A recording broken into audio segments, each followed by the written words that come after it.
PSC വോയേജറിന്റെ daily current affair സെഷനിലേക്ക് സ്വാഗതം. ഇന്നത്തെ ക്ലാസ്സിൽ നമ്മൾ ഏപ്രിൽ 10 മുതൽ 13 വരെയുള്ള തീയതികളിലെ പ്രധാനപ്പെട്ട കറണ്ട് അഫയേഴ്സ് ആണ് നോക്കാൻ പോകുന്നത്. ഇതുവരെ എടുത്തിട്ടുള്ള ക്ലാസ്സുകളുടെ വീഡിയോ ഉൾക്കൊള്ളുന്ന പ്ലേലിസ്റ്റ് ഐ ബട്ടണിൽ ആഡ് ചെയ്തിട്ടുണ്ട്. കാണാത്തവർ അതൊന്ന് കയറി കണ്ടു നോക്കുക. നമുക്ക് ക്ലാസ്സിലേക്ക് കിടക്കാം. ഫസ്റ്റ് ക്വസ്റ്റ്യൻ: പ്രാദേശിക സർക്കാരുകളുടെ എല്ലാ സേവനവും ഓൺലൈനിൽ ലഭ്യമാക്കുന്ന സംവിധാനം. K smart. എന്താണ് കെ സ്മാർട്ട് എന്ന് പറഞ്ഞാൽ നമ്മുടെ തദ്ദേശ സ്ഥാപനങ്ങളുടെ എല്ലാ സേവനങ്ങളും നമുക്ക് ഓൺലൈനിൽ അവൈലബിൾ ആക്കുന്ന സംവിധാനമാണ് എന്ത് കെ സ്മാർട്ട് എന്നതുകൊണ്ട് ഉദ്ദേശിക്കുന്നത്. ഇന്ത്യയിൽ ആദ്യമായി കേരളത്തിലാണ് ഇങ്ങനെയൊരു സംവിധാനം നിലവിൽ വരുന്നത്. കെ സ്മാർട്ട് എന്നതിന്റെ പൂർണ്ണരൂപം നമ്മൾ അറിഞ്ഞിരിക്കണം. കാരണം ഇങ്ങനെയുള്ള ചുരുക്ക രൂപത്തിലുള്ള പദ്ധതികളും അങ്ങനെയെല്ലാം PSCയിൽ ക്വസ്റ്റ്യൻ ആയിട്ട് പൂർണ്ണരൂപം എഴുതാനായിട്ട് ചോദിക്കാറുണ്ട്. അപ്പൊ ഇവിടെ ഈ കെ സ്മാർട്ട് എന്നതിന്റെ പൂർണ്ണരൂപം എന്ന് പറയുന്നത് Kerala solutions for managing administrative reformation and transformation. അതാണ് കെ സ്മാർട്ടിന്റെ പൂർണ്ണരൂപം. പ്രധാനമായിട്ടും ഇപ്പോൾ 3 കാര്യങ്ങളാണ് നമ്മളിവിടെ പറഞ്ഞത്. നമ്മുടെ തദ്ദേശ സ്ഥാപനങ്ങളുടെ എല്ലാ സേവനവും ഓൺലൈനിൽ ലഭ്യമാക്കുന്ന സംവിധാനമാണ് എന്ത് കെ സ്മാർട്ട് എന്നതുകൊണ്ട് ഉദ്ദേശിക്കുന്നത്. ഇന്ത്യയിൽ ആദ്യമായിട്ട് കേരളത്തിലാണ് ഇങ്ങനെ ഒരു സംസ്ഥാനം തദ്ദേശ സ്ഥാപനങ്ങളുടെ എല്ലാ സേവനവും ഓൺലൈനിൽ നൽകുന്നത്. കെ സ്മാർട്ട് എന്നതിന്റെ പൂർണ്ണരൂപം എന്താണ്? Kerala solutions for managing administrative reformation and transformation. മനസ്സിലായി എന്ന് കരുതുന്നു. നമുക്ക് അടുത്ത ചോദ്യത്തിലേക്ക് പോകാം. ഇന്റർനാഷണൽ പൊട്ടറ്റോ റിസർച്ച് സെന്റർ നിലവിൽ വരാൻ പോകുന്ന സംസ്ഥാനം. ഉത്തർപ്രദേശ്. ഉത്തർപ്രദേശിലെ ആഗ്രയിലാണ് ഇന്റർനാഷണൽ പൊട്ടറ്റോ റിസർച്ച് സെന്റർ നിലവിൽ വരാനായിട്ട് പോകുന്നത്. അടുത്ത ചോദ്യം: ഇന്ത്യ തദ്ദേശീയമായി വികസിപ്പിച്ച ദീർഘദൂര ഗ്ലൈഡ് ബോംബ്. ഗൗരവ്. ഇന്ത്യ തദ്ദേശീയമായി വികസിപ്പിച്ച ദീർഘദൂര ഗ്ലൈഡ് ബോംബാണ് ഏത്? ഗൗരവ്. പുരപ്പുറ സൗരോർജ പദ്ധതിയുടെ ഭാഗമായുള്ള പ്രസിഡൻഷ്യൽ റൂഫ് ടോപ്പ് സോളാർ ഇൻസ്റ്റലേഷനുകളിൽ 1ാം സ്ഥാനത്ത് എത്തിയ സംസ്ഥാനം. കേരളം. അപ്പോൾ പുരപ്പുറ സൗരോർജ പദ്ധതിയുടെ ഭാഗമായിട്ടുള്ള പ്രസിഡൻഷ്യൽ റൂഫ് ടോപ്പ് സോളാർ ഇൻസ്റ്റലേഷനിൽ 1ാം സ്ഥാനത്ത് എത്തിയ സംസ്ഥാനം ഏതാണ്? കേരളം. അടുത്ത ചോദ്യം അതൊരു ഇമ്പോർട്ടൻ്റ് ആയിട്ടുള്ള ഒരു ചോദ്യമാണ്. ചോദ്യം ശ്രദ്ധിക്കുക. കേരളത്തിലെ ആദ്യ ബാറ്ററി എനർജി സ്റ്റോറേജ് സിസ്റ്റം. കേരളത്തിലെ ആദ്യ ബാറ്ററി എനർജി സ്റ്റോറേജ് സിസ്റ്റം നിലവിൽ വരുന്നത് എവിടെ? എവിടെയാണ് ബാറ്ററി എനർജി സ്റ്റോറേജ് സിസ്റ്റം നിലവിൽ വരുന്നത്? മയിലാട്ടി. കാസർഗോഡ് ജില്ലയിലെ മയിലാട്ടിയിലാണ് കേരളത്തിലെ ആദ്യ ബാറ്ററി എനർജി സ്റ്റോറേജ് സിസ്റ്റം നിലവിൽ വരുന്നത്. എന്താണ് ഈ ബാറ്ററി എനർജി സ്റ്റോറേജ് സിസ്റ്റം എന്ന് പറയുന്നത്?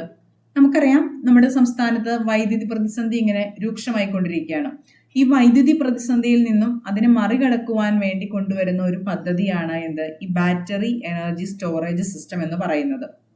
ഇതിൽ ഉദ്ദേശിക്കുന്നത് എന്താണെന്ന് വെച്ച് കഴിഞ്ഞാൽ പകൽ സമയത്ത് നമുക്ക് കുറഞ്ഞ വിലയ്ക്ക് അവൈലബിൾ ആയിട്ടുള്ള ഇലക്ട്രിസിറ്റി ഹൈ പവർ ആയിട്ടുള്ള ബാറ്ററികളിൽ സ്റ്റോർ ചെയ്തിട്ട് പീക്ക് ടൈമുകളിൽ വൈദ്യുതിയുടെ കൺസംഷൻ കൂടുതലുള്ള പീക്ക് ടൈമുകളിൽ ഈ സ്റ്റോർ ചെയ്ത് വെച്ചിരിക്കുന്ന വൈദ്യുതി ലഭ്യമാക്കുന്നതിനുള്ള സംവിധാനമാണ് ബെസ് എന്ന ചുരുക്കപ്പേരിൽ അറിയപ്പെടുന്ന ബാറ്ററി എനർജി സ്റ്റോറേജ് സിസ്റ്റം. അപ്പോൾ പകൽ സമയത്ത് കുറഞ്ഞ വിലയ്ക്ക് അവൈലബിൾ ആയിട്ടുള്ള വൈദ്യുതി നമ്മൾ ഒരു ഹൈ പവർ ആയിട്ടുള്ള ബാറ്ററിയിൽ സ്റ്റോർ ചെയ്ത് വെക്കും. എന്നിട്ട് അത് പീക്ക് ടൈമിൽ ഉപഭോഗം കൂടുതലുള്ള പീക്ക് ടൈമിൽ അത് അവൈലബിൾ ആക്കും. ഇങ്ങനെയുള്ള ആ ഒരു സിസ്റ്റത്തിന് പറയുന്ന പേരാണ് എന്ത് ബാറ്ററി എനർജി സ്റ്റോറേജ് സിസ്റ്റം. ഇങ്ങനെയൊരു സംഭവം ആദ്യമായിട്ട് കേരളത്തിൽ വരുന്നത് എവിടെയാണ്? മയിലാട്ടി, കാസർഗോഡ് ജില്ലയിലെ മയിലാട്ടിയിലാണ് കേരളത്തിലെ ആദ്യ ബാറ്ററി എനർജി സ്റ്റോറേജ് സിസ്റ്റം നിലവിൽ വരുന്നത്. നമുക്ക് അടുത്ത ചോദ്യത്തിലേക്ക് കടക്കാം. ക്രിക്കറ്റ് മത്സരത്തിൽ പുരുഷ വനിത വിഭാഗങ്ങളിലായി 6 ടീമുകളെ വീതം പങ്കെടുപ്പിക്കാൻ തീരുമാനിച്ച ഒളിമ്പിക്സ്. 2028 Los Angeles Olympics. അപ്പോൾ 2028 ലോസ് ഏഞ്ചൽസ് ഒളിമ്പിക്സിൽ ക്രിക്കറ്റ് ഒരു മത്സര ഇനമാക്കുവാനായിട്ട് തീരുമാനിച്ചിട്ടുണ്ട്. ഇതിനു മുമ്പ് ക്രിക്കറ്റ് മത്സര ഇനമായിട്ടുണ്ടായിരുന്നു. അത് എപ്പോഴായിരുന്നു? 1900 പാരീസ് ഒളിമ്പിക്സിൽ ക്രിക്കറ്റ് ഒരു മത്സര ഇനമായിരുന്നു. അതിനുശേഷം ഇനി വരാൻ പോകുന്ന 2028 ലോസ് ഏഞ്ചൽസ് ഒളിമ്പിക്സിലാണ് ക്രിക്കറ്റ് ഒരു മത്സര ഇനമായിട്ട് തീരുമാനിച്ചിരിക്കുന്നത്. ഇനി നമുക്ക് 2 വ്യക്തികളെ പരിചയപ്പെടാം. വ്യക്തികൾ എന്ന് പറയുന്നത് നമുക്ക് PSC പരീക്ഷകളിൽ ഇപ്പം ചോദ്യങ്ങളായിട്ട് കടന്നു വരാറുണ്ട്. അതായത് ഒരു വ്യക്തിയുടെ പേര് തന്നിട്ട് ഈ വ്യക്തി ഏത് മേഖലയിൽ പ്രസിദ്ധനാണ്, ഏത് കലാരൂപവുമായി ബന്ധപ്പെട്ടിരിക്കുന്നു, ഏത് കായിക ഇനവുമായി ബന്ധപ്പെട്ടിരിക്കുന്നു, അങ്ങനെയുള്ള ചോദ്യങ്ങൾ PSCയിൽ ഇപ്പോൾ ഒരു സ്ഥിര സാന്നിധ്യമാണ്. അപ്പം നമുക്ക് ഇവിടെ ഉള്ള 2 വ്യക്തികളെ ഒന്ന് നമുക്ക് നോക്കാം. സുരുചി സിംഗ് ഏത് കായിക ഇനവുമായിട്ടാണ് ബന്ധപ്പെട്ടിരിക്കുന്നത്? ഷൂട്ടിംഗ്.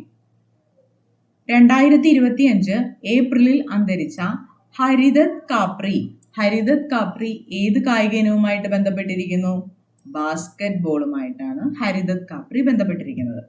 സോ 2 വ്യക്തികൾ, Suruchi Singh shooting, Haridatt Kapri basketball. Suruchi Singh ഏത് കായിക ഇനവുമായി ബന്ധപ്പെട്ടിരിക്കുന്നു? ഷൂട്ടിംഗ്.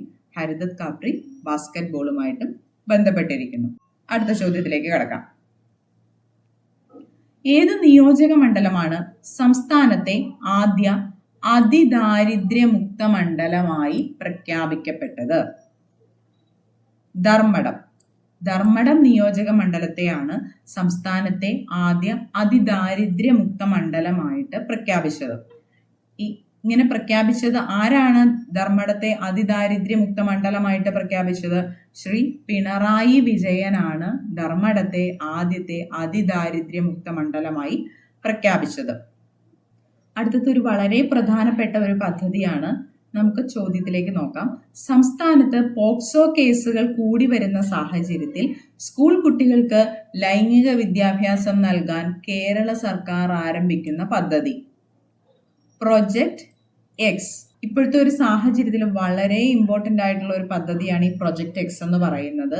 ഒരുപാട് കേസുകൾ നമ്മളിപ്പോൾ കേട്ടുകൊണ്ടിരിക്കുകയാണ്. അപ്പോൾ ഇതിന് ഒരു റെമഡി എന്ന് പറയുന്നത് സ്കൂൾ കുട്ടികൾക്ക് പ്രോപ്പർ ആയിട്ടുള്ള എഡ്യൂക്കേഷൻ, ലൈംഗിക വിദ്യാഭ്യാസം നൽകുക എന്നതാണ് ഇതിന് ഒരു റെമഡി എന്ന് പറയുന്നത്. അങ്ങനെ ഒരു ഉദ്ദേശത്തോടു കൂടി കേരള സർക്കാർ ആരംഭിക്കുന്ന പദ്ധതിയാണ് എന്ത്? പ്രൊജക്ട് എക്സ് എന്ന് പറയുന്നത്. സോ സംസ്ഥാനത്ത് പോക്സോ കേസുകൾ കൂടി വരുന്ന സാഹചര്യത്തിൽ സ്കൂൾ കുട്ടികൾക്ക് ലൈംഗിക വിദ്യാഭ്യാസം നൽകാൻ കേരള സർക്കാർ ആരംഭിക്കുന്ന പദ്ധതിയാണ് എന്ത്? Project X. അടുത്ത ചോദ്യം. സീറോ പോവർട്ടി ദൗത്യത്തിന് ഡോക്ടർ BR അംബേദ്കറുടെ പേര് നൽകുമെന്ന് മുഖ്യമന്ത്രി പ്രഖ്യാപിച്ച സംസ്ഥാനം? ഉത്തർപ്രദേശ്. ഏത് ദൗത്യത്തിനാണ് BR അംബേദ്കറുടെ പേര് നൽകുമെന്ന് പറഞ്ഞത്? സീറോ പോവർട്ടി ദൗത്യത്തിന് ഡോക്ടർ BR അംബേദ്കറുടെ പേര് നൽകുമെന്ന് മുഖ്യമന്ത്രി പ്രഖ്യാപിച്ച സംസ്ഥാനമാണ് ഏത്? ഉത്തർപ്രദേശ്. അടുത്ത ചോദ്യം.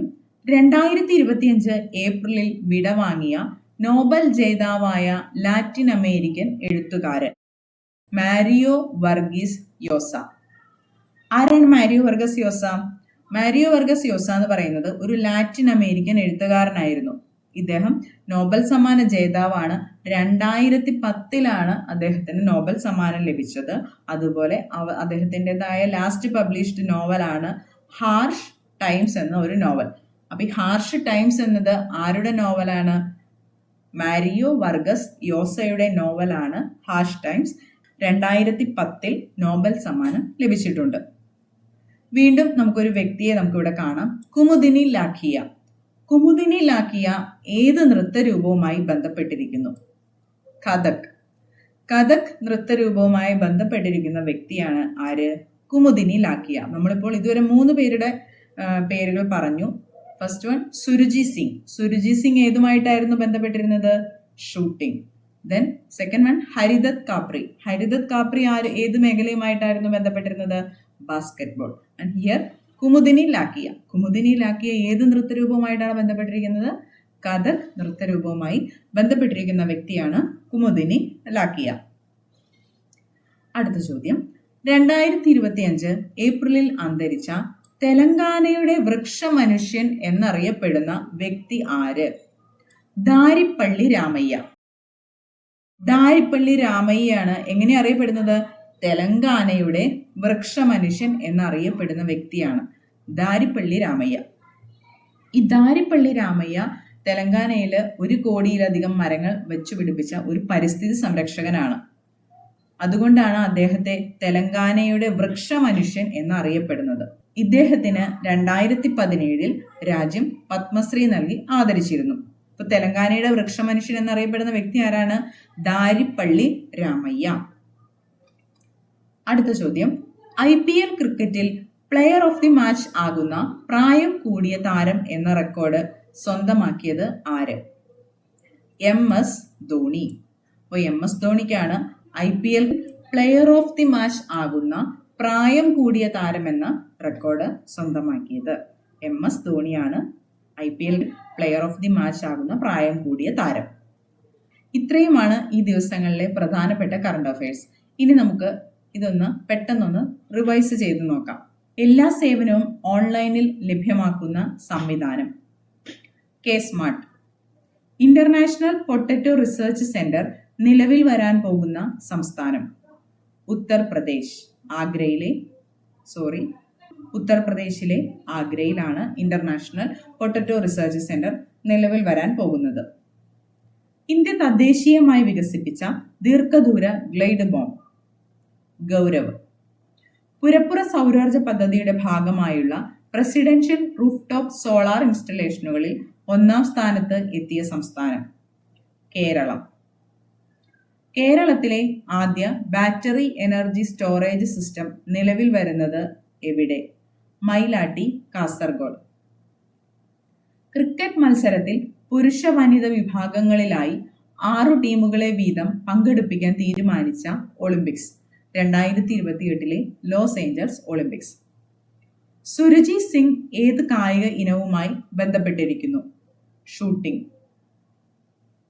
അടുത്തിടെ അന്തരിച്ച ഹരിദത്ത് കാപ്രി ഏത് കായിക ഇനവുമായി ബന്ധപ്പെട്ടിരിക്കുന്നു? ബാസ്കറ്റ്ബോൾ. ഏത് നിയോജക മണ്ഡലമാണ് സംസ്ഥാനത്തെ ആദ്യ അതിദാരിദ്ര്യമുക്ത മണ്ഡലമായി പ്രഖ്യാപിക്കപ്പെട്ടത്?